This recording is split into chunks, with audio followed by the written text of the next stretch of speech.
Oke, Anda sudah punya ide inovasi, kemudian Anda juga sudah tahu poin-poin penting apa saja yang ingin disampaikan. Tapi ketika menyampaikan ke atasan ternyata ide Anda ditolak.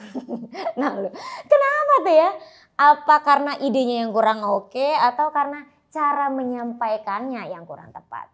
Nah, yuk kita bahas tuntas di Cias Fireside Chat berikut ini.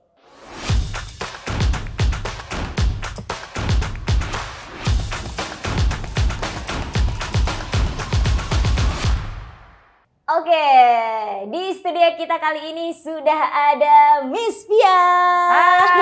Halo.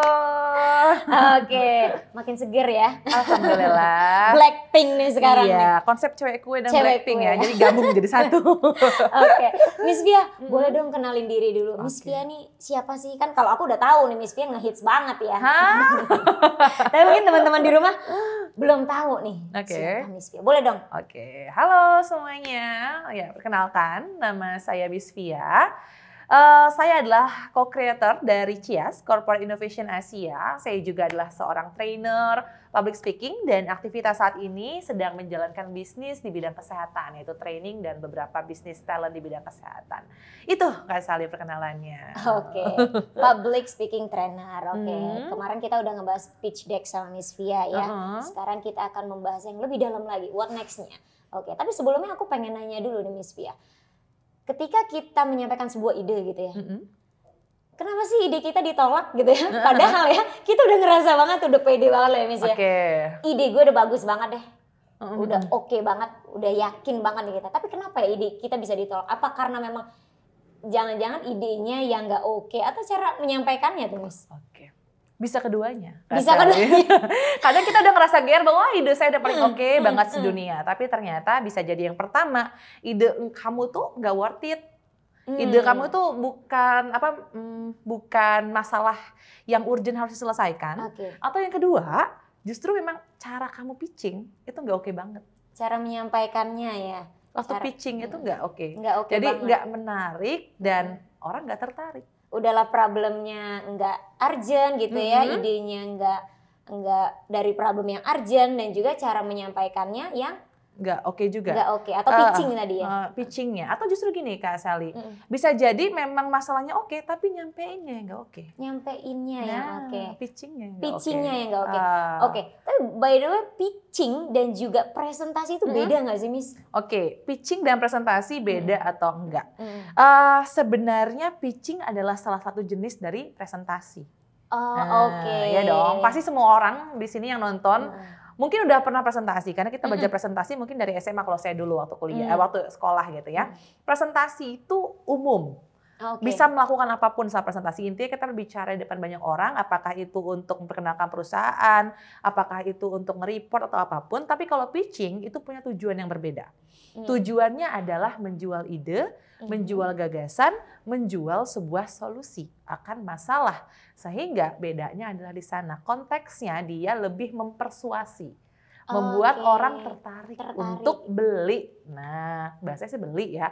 Beli itu bisa berarti ngesetujuin, dapat approval atau dapat dana gitu. Beda di situ. Buy in ke ide kita. Buy gitu in ya. ke ide kita.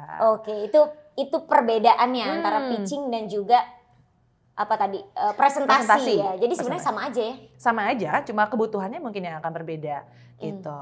Oh, oke. Ini kan gara-gara pandemi kan kita banyak yang WFH nih ya Miss ya. Oke, betul. Dan tapi tetap harus menyampaikan sebuah ide nih. Karena gara-gara pandemi, mana idenya, divisi ini mana, inovasinya, idenya sampai dong, ide inovasinya. Itu. Karena WFH penyampaiannya juga, maksud aku gara-gara WFH kemudian pitchingnya bisa jadi online dan offline gitu. Betul, beda-beda ya, ada yang online dan offline. Oke. Ketika pitching online dan juga offline, apakah berbeda, Miss? Oke. Kalau secara konten struktur bisa jadi sama. Mungkin strategi penyampaiannya yang akan berbeda.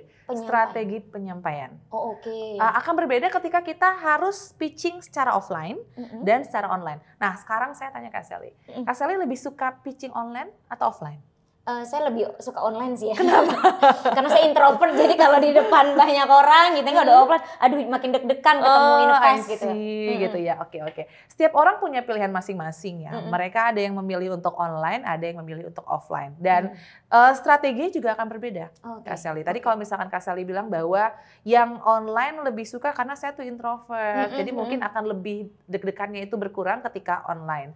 Kalau offline itu kita akan ngerasain vibes-nya.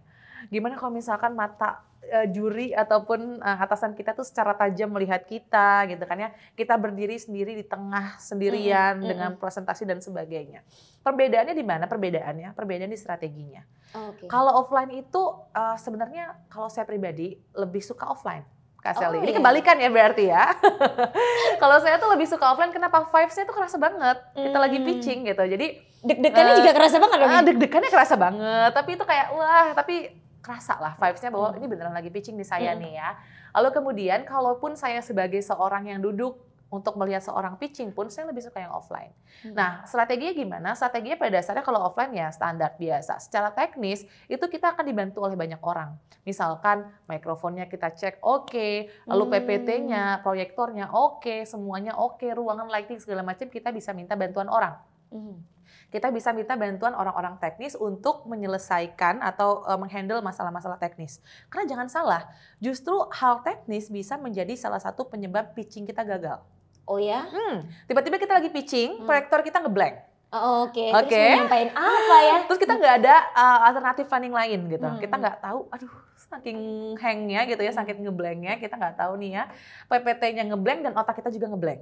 Nah jadi abis itu kita nggak tahu, akhirnya gagal pitchingnya.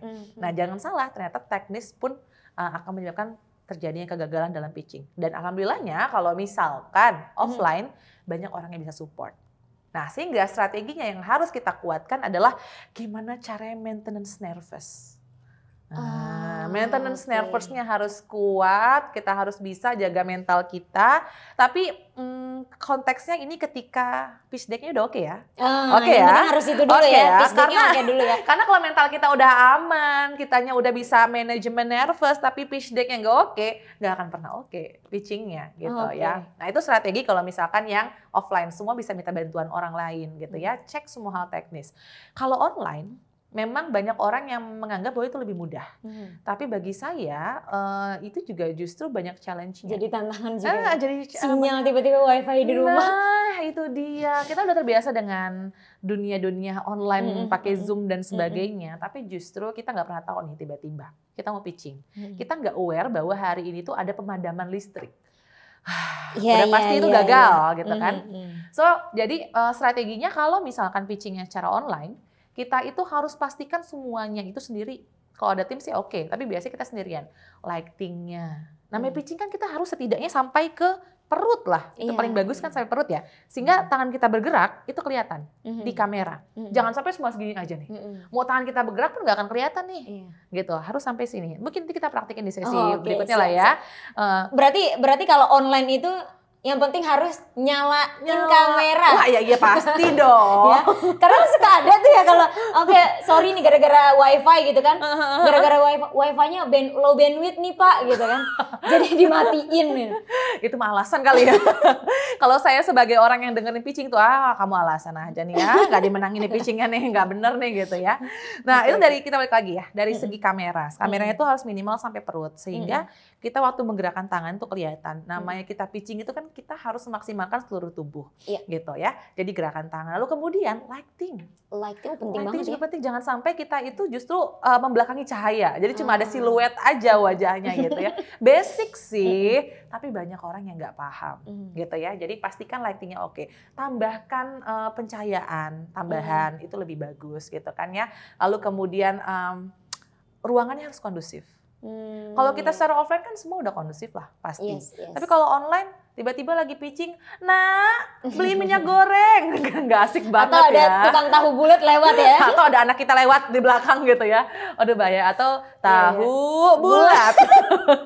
Nah, itu banyak strategi tuh yang harus kita pikirin gimana ya. Yang dengerin pitchingnya jadi ketawa ya. Iya dong, itu sering banget kayak kejadian waktu kita pandemi ya. Jadi hal-hal kayak gitu tuh, hal-hal teknis yang kecil-kecil itu kadang itu merusak penampilan kita. Kalau misalkan kita aware bahwa oh ada yang lewat di belakang saya, kita tiba-tiba kita bisa ngeblank. Bisa banget kita ngeblank. Tiba-tiba ada yang lewat, tiba-tiba blank. Semuanya hilang gitu kan. Jadi kalau secara struktur konten semua itu sama, hanya saja nanti strateginya akan berbeda. Saya lebih suka offline, kenapa? Karena kalau saya berdiri, saya itu bisa memanage nervous ketika jalan gitu. Gini, kalau Kak Sally ya, gemeter, takut gitu ya, justru jangan berdiri di tempat, harus gerak. Kanan, tapi bukan gerak kanan kiri enggak ya, ke kanan bicara, lalu kemudian ke kiri, bicara lagi mungkin 5 menit, 3 menit, lalu kemudian geser lagi. Sedangkan kalau misalkan online, itu kita tetap stay di tempat gitu kan, mungkin kaki kita gerak-gerak dan sebagainya, tapi itu justru membuat saya tuh merasa bahwa kayak terkerangkeng gitu, nggak bisa berekspresi. Mungkin kalau orang-orang yang biasa presentasi menggunakan bahasa tubuh, itu mereka lebih suka untuk yang offline. Strateginya aja sih, kalau saya sih lebih mudah buy-in dengan orang itu ketika memang secara offline gitu. Oke, berarti itu tadi ya strateginya yang harus ya dibedakan ya, persiapannya gitu. Betul. Ya. Oke, berarti kalau tadi kan persiapannya ya, Miss. Kalau kesalahan-kesalahan yang sering terjadi nih, Miss. Itu biasanya apa aja sih, Miss? Kesalahan yang sering terjadi banyak sebenarnya. Ini berdasarkan pengalaman aja. Tapi common mistake lah ya. Common mistake ya. Biasanya adalah dia bicara yang nggak to the point. Ngelantur kemana-mana. Jadi ibarat tuh ada daging sama ada lemak. Dia menyampaikan lebih banyak di lemaknya. Hal-hal yang nggak penting dia banyakin. Justru hal-hal yang pentingnya, misalkan ini solusinya, main fiturnya ini, itu yang penting kan. Dia malah menjelaskan ini kenapa jadi penting, ini juga cara menggunakannya seperti ini, itu kan nggak penting. Itu justru bisa dikulik ketika sesi tanya jawab gitu. Jadi yang paling sering terjadi adalah ketika dia itu menyampaikan hal-hal yang nggak penting.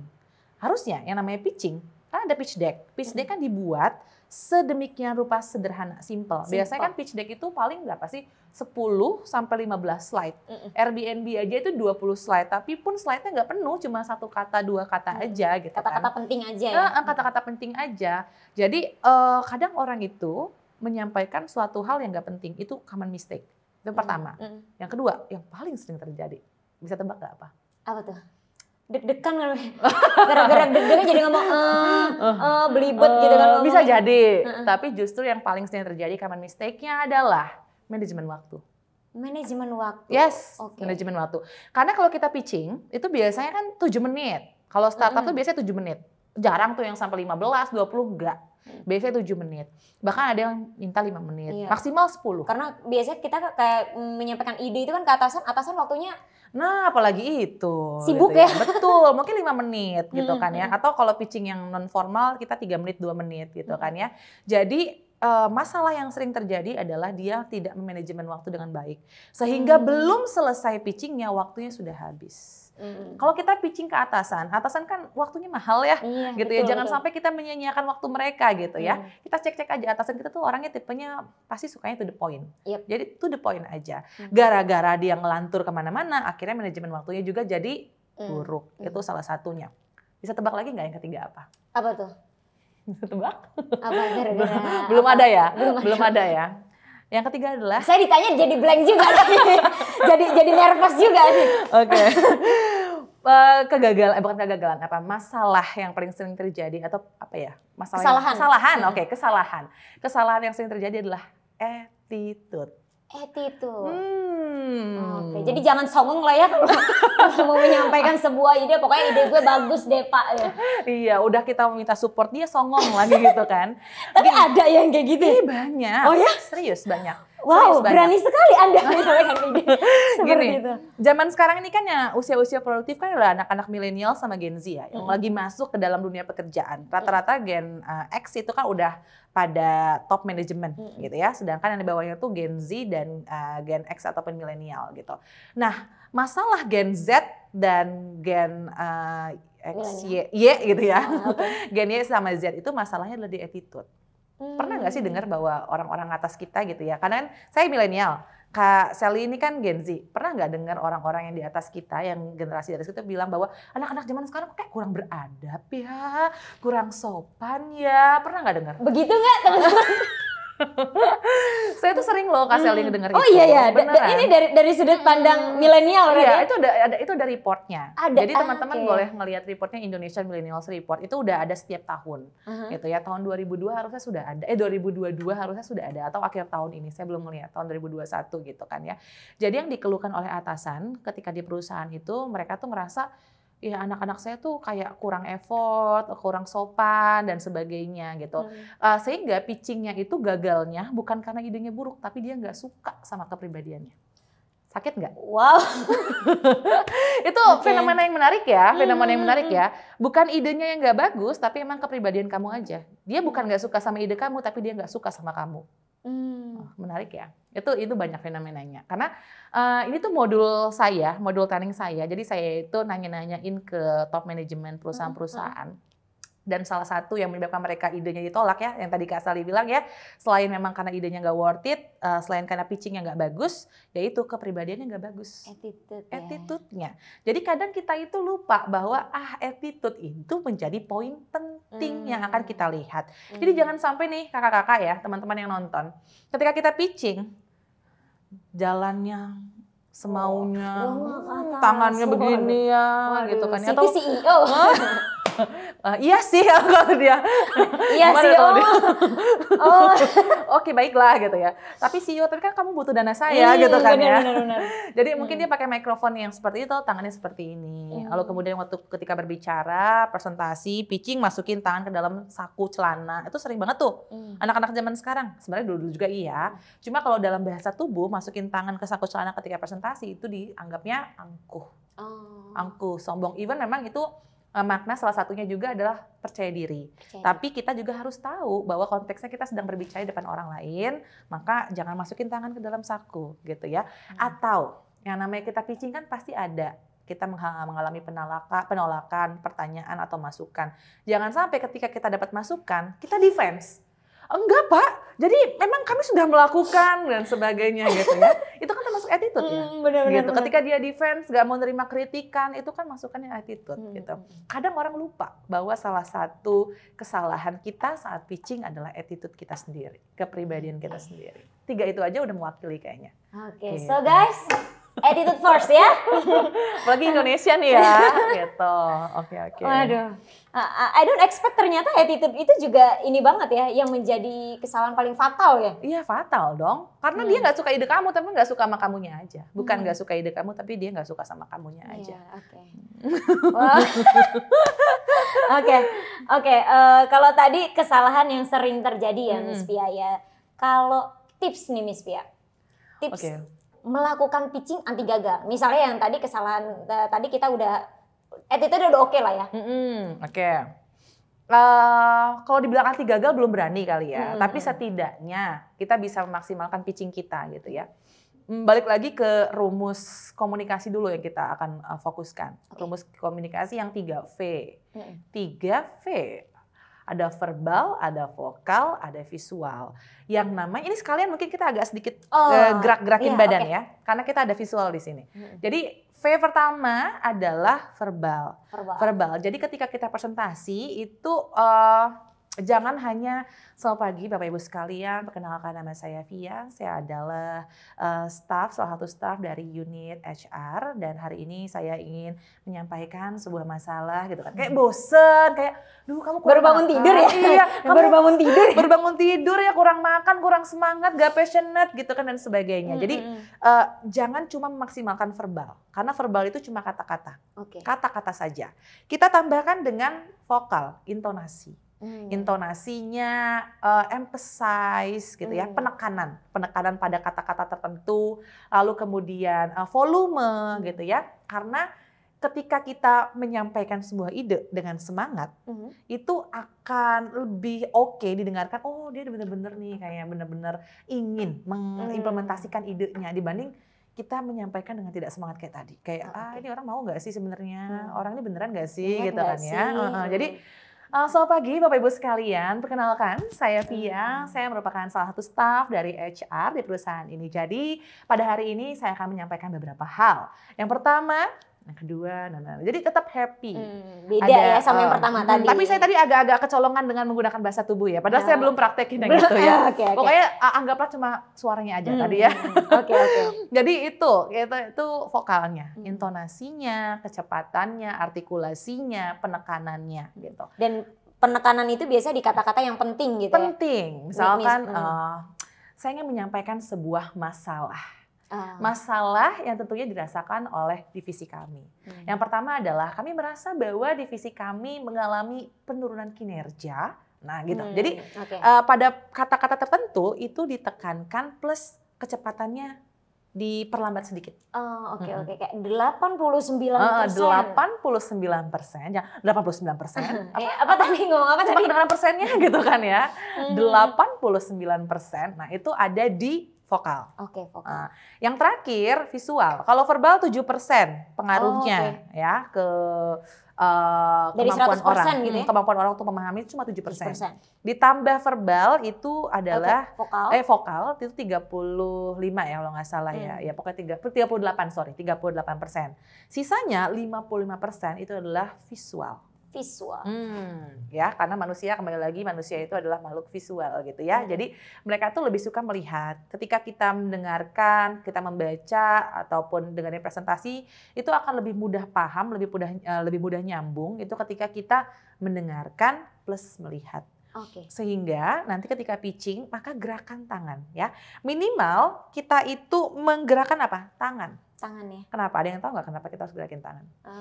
Biar apa? Biar nggak bosan aja kali ya. Biar nggak bosan, oke. Tapi tahu nggak? Ketika pertama kali kita grogi, kira-kira apa yang paling terpengaruh?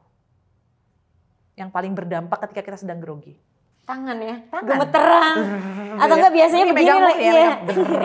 Gitu ya. Are you okay? Enggak pas, saya cuma mau minum Pak. Saya cuma mau minum tapi gitu ya. Nah, kenapa? Karena kita nervous itu pertama yang disalurkan adalah tangan. Gitu. Tangan dulu nih karena ujung-ujung, daerah-daerah ujung. Kaki juga sama, tapi kaki itu cenderung dia dingin kakinya. Tangan pun dingin. Sehingga tangannya harus digerakkan. Kalau enggak dia akan terus gemetar. Gitu. Ya, jadi kita mainkan tangan kita. Misalkan kita pakai mikrofon nih satu, lalu kemudian kita jelaskan tangan kita sebelah kiri sambil menjelaskan menggunakan tangan seperti ini. Baik Bapak Ibu sekalian gantian gitu pakai mikrofon. Kalau nggak pakai mikrofon ya udah kita gerakan tangannya, tapi nggak selalu kita gerakin terus. Jangan terlalu sering ya. Enggak. Mau reok Anda. Gini ya, mau reok jatuhnya ya. Tapi ada saatnya kita nggak gerakin tangan. Kira-kira tangannya harus di mana? Ini ilmu public speaking nih, dibagikan sedikit lah ya ilmu public speaking. Jadi tangan ini nggak boleh yang namanya di samping gini aja waktu presentasi. Nggak boleh nih kayak gini nih. Kenapa? Kalau saya bilangnya ini kamu makan gaji buta. Kenapa? Karena dia nggak mainin tangannya, diem aja. Dan ketika kita presentasi, bicara sambil begini itu nggak enak banget dilihatnya. Sehingga letakkanlah tangan Anda di basic position. Basic position itu adalah posisi dasar tubuh kita ketika kita sedang presentasi. Dan basic position itu di mana? Di depan pusar. Depan pusar nih, ada pusar nih ya. Lalu kemudian kita taruh tangan kita di atasnya sedikit. Nah, kalau perempuan bisa seperti ini nih, 4 jari ketemu 4 jari, jempolnya disembunyikan ke belakang, lalu kemudian taruh tangan di sini. Manis ya. Lihat tadi teman-teman ya. 4 jari ketemu 4 jari, jempol disembunyikan, lalu dibuat rileks seperti ini. Lalu seperti ini, gitu. Jadi nanti ketika kita tidak pakai mikrofon kan bisa ya, kita pakai mikrofon kita jelasin tangannya seperti ini, lalu kemudian seperti tangan satunya pun tetap di basic position aja, jangan taruh sini. Gini kan nggak enak ya, loh. Nah, enaknya satunya di sini kita gerakan tangan, lalu taruh lagi di sini. Nah, tapi ada hukum aksesorisnya. Ada hukum aksesorisnya. Ya jangan pakai gelang. Serengket ketika dia gerak udah kayak nari gitu ya. Hukum aksesoris. Iya juga ya. Hukum aksesoris itu adalah ketika kita pakai aksesoris misalkan cincin. Kalau cincinnya ada di kanan, maka tangan kanan yang di depan. Taruh gini. Biar nunjukin kalau sudah menikah atau apa itu ya? Itu hukum aksesoris, bukan sombong, bukan pamer udah menikah atau tunangan. Oh, Anda sudah menikah. Bukan. Kasihan jomblo ya. Oke. Hukum aksesoris supaya lebih cantik. Lebih cantik secara visual. ya? Kan kita bicara visual kan sekarang. Kalau misalkan di kanan cincinnya, taruh tangan kanan di depan. Kalau tangan kirinya ada cincinnya, taruh tangan kiri depan. Kalau dua-duanya seperti ini, jangan sombong. Misalkan begini gitu ya. pilih salah satu aja. Nah, secara visual tuh gitu. Jadi minimal secara visual itu kan kalau kita bicara pitch day kan slide-nya. Kalau sekarang kan pitching, maka tubuh kitanya. Maka tangan kita taruh di sini, lalu kemudian presentasi, menjelaskan, gerakan lagi tangannya, taruh lagi di sini. Ekspresi, jangan lupa ekspresi apa yang harus ada? Senyum. Senyum. Ya. Apa ya? Kalau saya bilangnya itu tuh adalah make up. Make up termurah, termudah. Aksesoris terbaik kita adalah senyum. Nah itu. Jadi visual itu penting sekali gitu ya. Itu tadi tipsnya yang 3V. Lalu yang berikutnya adalah mental harus dijaga. Mental harus dijaga. Minimal apa? Minimal ketika kita mau pitching, kita duduk rileks, tarik nafas, dengarkan musik relaksasi boleh, sambil sampaikan ke dalam hati, hari ini lancar, hari ini sukses, hari ini bisa dilewati dengan baik.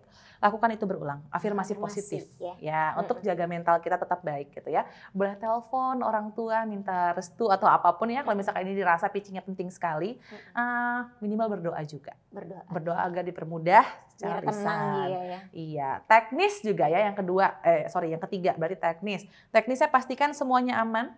Semuanya misalkan kita pitchingnya offline, maka pastikan secara proyektornya, mikrofonnya, lightingnya, lalu kemudian alternatif ketika proyektor kita tiba-tiba bermasalah, kita punya cadangan planning, plan A, plan B, plan C gitu ya. Ketika ada masalah di sini sana, kita ada planningnya gitu. Lalu pastikan juga supaya anti gagal tadi, kontennya. Balik lagi nih ke konten ya. Kontennya harus oke, udah. Konten strukturnya harus oke, itu. Nah, itu ya berarti berapa tuh berarti ya Kak? Ada 4 ya. Ada 4 cara supaya anti gagal. Gitu kan ya, 4 cara anti gagal. Nah, ada satu lagi. Hal-hal yang harus dihindari ketika pitching. Satu, saya sebutnya dengan BTS. Ada yang suka BTS di sini? Ada yang ARMY? ARMY ya. BTS itu apa? 1, bertele-tele.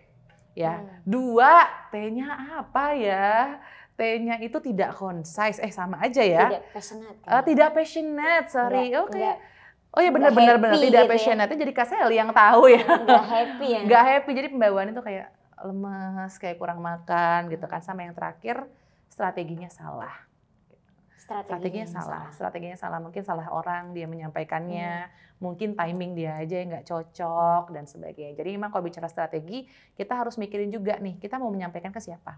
Kita pikirin juga ini timingnya cocok nggak ya. Kalau misalkan atasan kita nih ya, konteksnya di perusahaan, atasan kita lagi banyak banget pikiran, lagi banyak banget masalah, maka belum saatnya kita menyampaikan ide. Karena yang ada penolakan itu akan semakin besar peluangnya gitu ya. Lihat juga nih moodnya lagi gimana. Betul, timing dan mood itu akan sangat terkait dan ini menentukan keberhasilan kita pitching. Kalau moodnya lagi oke, semuanya lagi oke, dia gampang mengiyakan. Tapi kalau lagi banyak pikiran, dia akan menolak, dengan lebih mudah menolaknya. Oke, itu tadi yang harus dihindari ya. Iya betul. Yang harus dihindari kalau disingkat BTS. Ya, bertele-tele tidak passionate dan strateginya gitu. Strateginya salah gitu ya. Harus dihindari lah strateginya. Begitu. Oke, Miss Via itu tadi ya. Yang harus dihindari tadi adalah BTS tadi ya, bertele-tele, tidak passionate dan strateginya. Strategi yang salah. Ya. Kemudian kalau tipsnya tadi ada 3V ya. 3V. Verbal, vokal, visual. Verbal, vokal, visual, dan juga ada tambahannya mental. MTK ya. MTK. Mental, teknis, dan konten. Kontennya harus berarti itu maupun pitching online maupun offline itu tetap berlaku. Sama ya? Tetap berlaku. Berlaku ya? Berlaku keduanya. Dan teknisnya pun kayak kan kadang kalau teknis itu ya itu tadi ya, kalau di offline kayaknya lebih banyak mana sih kesalahan teknisnya itu Miss? Online atau offline tuh biasanya? Sebenarnya sama aja ya. Sama aja ya. Tapi memang cenderungnya lebih banyak kesalahan mungkin yang online. Karena kita punya tanggung jawab sendiri gitu. Kita bertanggung jawab akan semua hal teknis itu sendirian. Sedangkan kalau offline itu kan kita bisa minta bantu orang teknis di ruangan, Iya sih, gitu benar kan. ya. Kalau misalkan online ya udah, kita yang harus memaksimalkan segala hal teknis sendiri. Oke. Jadi kalau misalkan punya tim seenak, kalau sendiri ya Mm. udah, resikonya lebih besar. Oke, gitu. dan yang penting tadi adalah senyum ya. Senyum, Senyum. betul. Senyum itu yang dari visual tadi ya. Oke, senyum itu penting banget, tapi pastikan tidak ada yang nyelip di gigi gitu kali. Aduh, bisa juga jadi Iya nggak sih, takut Miss? ya. Karena biasanya kan manusia kan biasanya fokus sama kesalahan seseorang ya nggak sih? Iya, betul, Iya, betul, tiba-tiba betul. ini orang ini, waduh, di lipstiknya ada giginya, kemudian abis makan kayaknya Kebalik, di giginya ada Oh iya, lipstick. di giginya ada lipstik gitu. Iya, Jadi iya, itu perempuan ya, iya, itu masalah perempuan ya, banget iya, ya. iya. Oke, betul, oke. betul. Dan itu penting ya, Miss ya? Penting. Jadi better ngaca dulu deh sebelum Ya ini. pasti sih harus ya. Iya. Kalau kan Kak Sali tadi bilang jilbabnya miring dan sebagainya itu harus pastikan semua. Karena itu berkaitan dengan visual. Visual ingat 55%. 55%. Ketika udah ada cabai yang nyelip di gigi, orang tuh udah nggak fokus ke konten. Fokusnya ke gigi Anda gitu. Oke. Oke, Miss Via. Itu tadi tipsnya ya dan hal-hal yang perlu dihindari. Oke. Betul. Kalau sekarang nih Miss, itu tadi kan kita tahu ya kalau pitching itu durasinya singkat banget. Singkat sekali. Ya, boleh dong Miss, kasih tips kali ya cara membuat elevator pitch yang mengesankan ketika pitching. Oke. Atau sebelumnya dijelasin dulu kali ya elevator pitch itu apa? Oke, kita bahas dulu sedikit. Pitching itu biasanya kita bisa lakukan secara formal, semi formal atau non formal. Kalau formal biasanya kita pakai pitch deck, maka standarnya kita mempresentasikan apa yang ada di pitch deck. Standarnya 7 menit paling singkat, standarnya segitu. Nah, kalau elevator pitch itu biasanya kita lakukannya 2-3 menit saja. Kenapa? Elevator pitch itu kayak ibarat kita menyampaikan sebuah ide kita ke siapapun itu, atasan biasanya ya. Seperti halnya kita lagi naik elevator. Naik elevator dari bawah ke atas berapa sih? Nggak nyampe, bahkan 2 menit, 3 menit kan sebenarnya. Atau naik lift gitu kan, sama ya. Mau elevator pitch atau lift pitch gitu ya. Pokoknya konteksnya seperti itulah. Kalau dia diibaratkan tuh seperti sebuah elevator. Jadi kita menyampaikan sebuah ide kepada siapapun itu atasan biasanya dalam waktu yang sangat singkat, yaitu 2-3 menit. Sehingga kita harus punya struktur menyampaikan.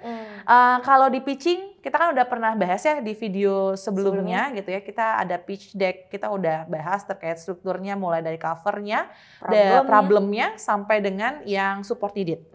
Nah, kalau misalkan konteksnya elevator pitch, berarti ini konteksnya adalah menyampaikan ide dalam kondisi semi formal atau non formal. Jadi pitchingnya itu bisa dalam kondisi kita lagi ngobrol, kita lagi makan bareng-bareng, bisa lagi istirahat waktu meeting gitu kan ya. Jadi emang bukan dikondisikan dalam kondisi di mana orang ngedengerin gitu, enggak. Tapi kita langsung ngobrol sama atasan kita. Nah, berarti elevator pitch itu sama aja kayak opening kali ya, opening presentasi gitu ya? Opening presentasi tapi dia udah masuk ke konten juga. Jadi semuanya dari opening sampai closing itu dalam satu kesatuan elevator pitch yang 2-3 menit tadi. Gitu. Jadi elevator pitch itu adalah salah satu cara kita menyampaikan ide dengan waktu singkat.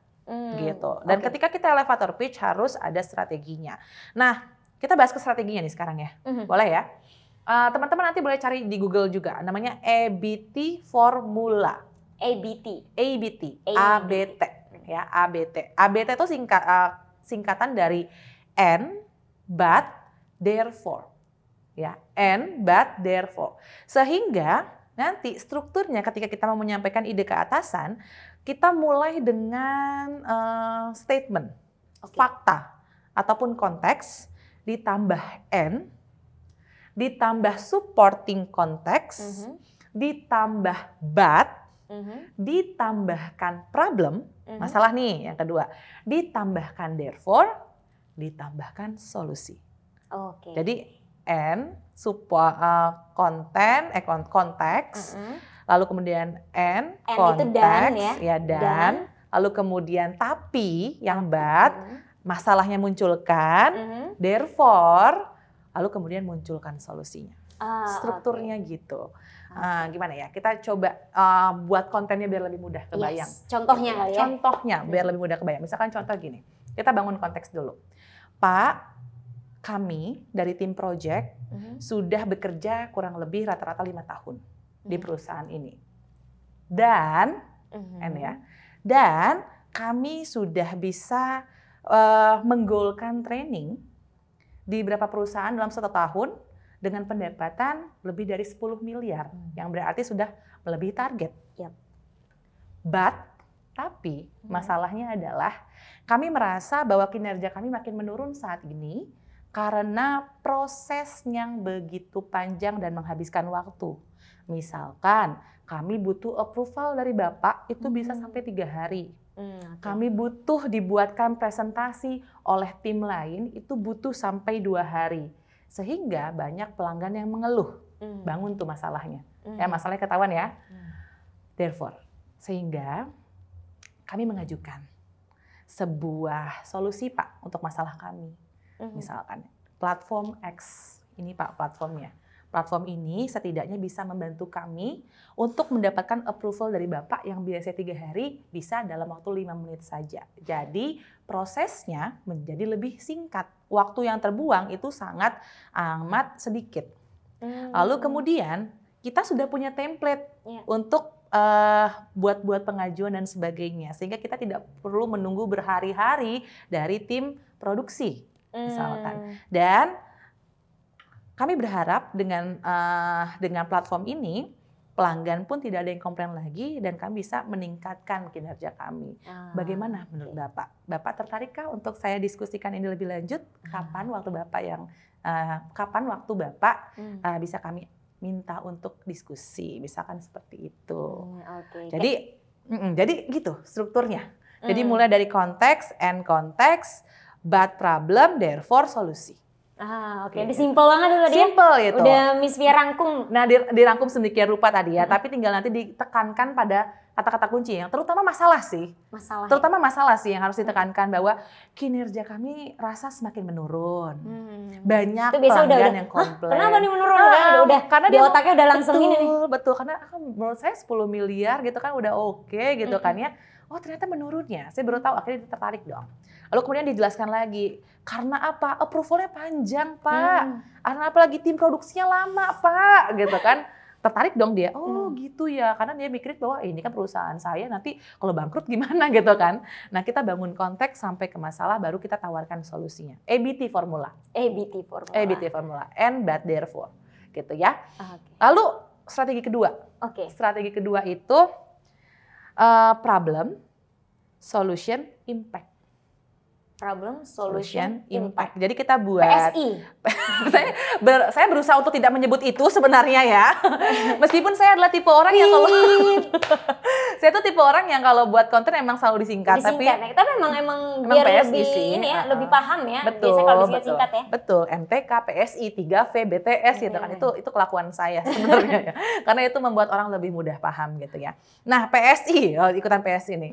Problem, solution, and impact. Nanti di problemnya kita bring up the context dulu. Bring up the context. Kita sampaikan konteksnya apa. Lalu sell the problem. Kita jual masalah di sini. Ya, jadi di problem itu ada bring up the context dan sell the problem. Lalu di solusi kita tinggal sampaikan solusinya apa. Lalu yang terakhir itu di bagian impact kita sampaikan impact-nya akan menjadi apa dan kita butuh support apa. Jadi ada 5 langkah. Impact buat bisnis kita itu apa? Impact-nya buat bisnis kita itu apa? Dan support needed-nya apa? Jangan lupa support needed-nya. Karena kan ketika kita udah menjelaskan impact, ya support needed-nya apa yang pasti kamu butuh butuh, support kamu ya. butuh dana kah, butuh support koordinasi kah dan sebagainya. Sebenarnya kurang lebih sama dengan ABT. Cuma ABT itu strukturnya udah ada and, but, dan therefore-nya. Ini pun sama sebenarnya 5. Berarti kan bring up the context, sell the problem, lalu kemudian solution, lalu kemudian berikutnya impact, dan yang terakhir adalah support needed. Kurang lebih sama dengan ABT tadi gitu. Sama aja. Misalkan contoh gini. Pak, saat ini kita sudah kembali lagi offline untuk bekerja. Para nasabah di bank kita juga sudah kembali datang ke sini untuk mendapatkan pelayanan. Tapi masalahnya Pak, masalahnya adalah para nasabah sekarang banyak yang komplain. Nih Pak datanya, bawa data nih ya, datanya Pak. Komplainan bulan ini meningkat 200 kali lipat. 200%.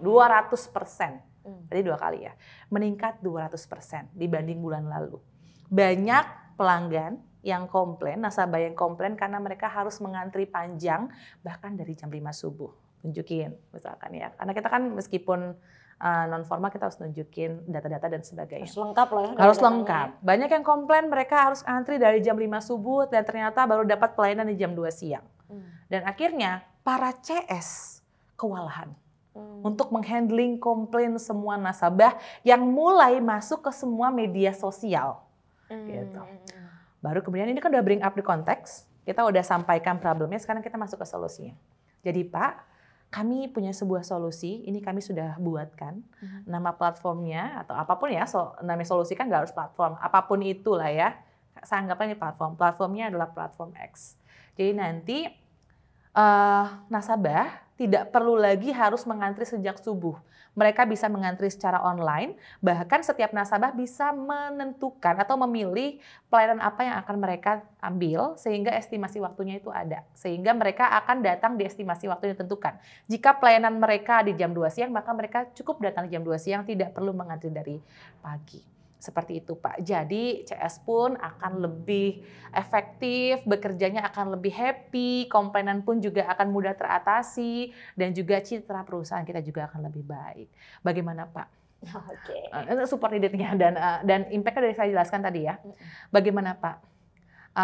Kira-kira kapan kita bisa berbicara ataupun diskusi, saya butuh menjelaskan terkait ini, atau boleh dihubungkan saya ke bagian apa gitu, koordinasinya atau support needed apapun disampaikan. Gitu. Kurang lebih sama sih. Sama ya. Kalau Kak Sally lebih suka yang satu apa yang kedua? EBT kali ya. EBT kali ya, itu lebih mudah. sederhana. Lebih sederhana untuk diingat juga EBT gitu ya, Yes. dibanding yang kedua. Sama aja sih sebenarnya. Sama aja ya, Sama aja tergantung sih. sebenarnya.